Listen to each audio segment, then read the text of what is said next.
Greetings and hello, welcome to another episode of Winemaking 101, the series where I answer the most common winemaking questions in under 2 minutes. Another great question today, and that is, why do so many winemaking recipes call for the addition of raisins? 2 minutes on the timer, coming up, and off we go. A lot of the older recipes call for raisins to be added to the wines because back in the day in Britain, when these recipes were being written in the 1970s, the heyday of home winemaking, raisins were about half the price of sugar.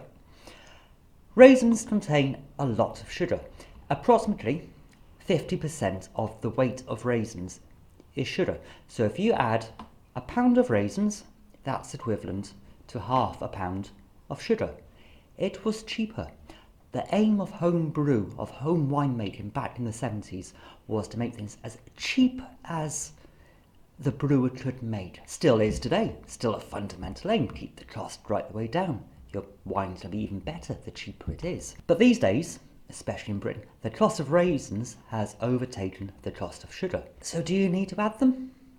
There are some reasons why you should. It is a big misconception, a big myth, that a lot of winemakers have, that the raisins add nutrients to help the yeast. That's complete and utter codswallop.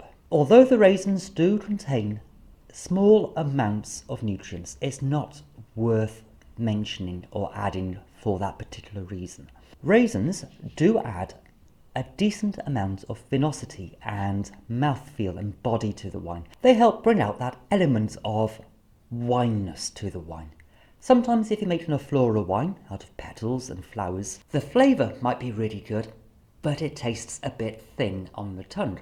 So the raisins pad out the background flavour and the background notes of the wine. Another reason, if you add raisins to a wine, they help the colour. If you're making a wine such as apple, the colour may be very, very pale.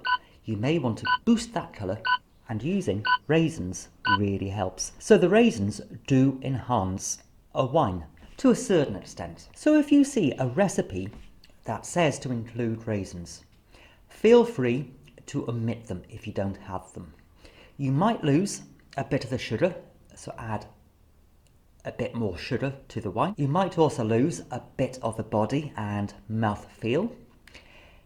But try the wine without the raisins, and then try the wine with the raisins when you can get them, and if you want to experiment. It's all about being creative. Your wine, make it your way.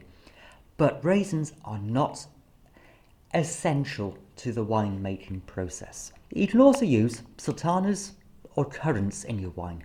They provide exactly the same properties as the raisins.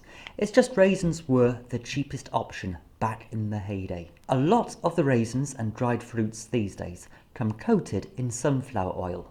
This is done to coat the raisins and stop them drying out in transit. So it is pretty essential that you soak your dried fruits, soak your raisins overnight to remove and extract that oil. The soaked raisins are also much easier to chop up and add to your wine. To add raisins or not to add raisins, completely your call. It's your wine, make it your way. You and I are looking back at the recipes our grandparents used to make and tutting at the recipes and the methods that they used to use. 2 minutes gone well and truly. Sorry I go over, but I'd rather get all the information out for you.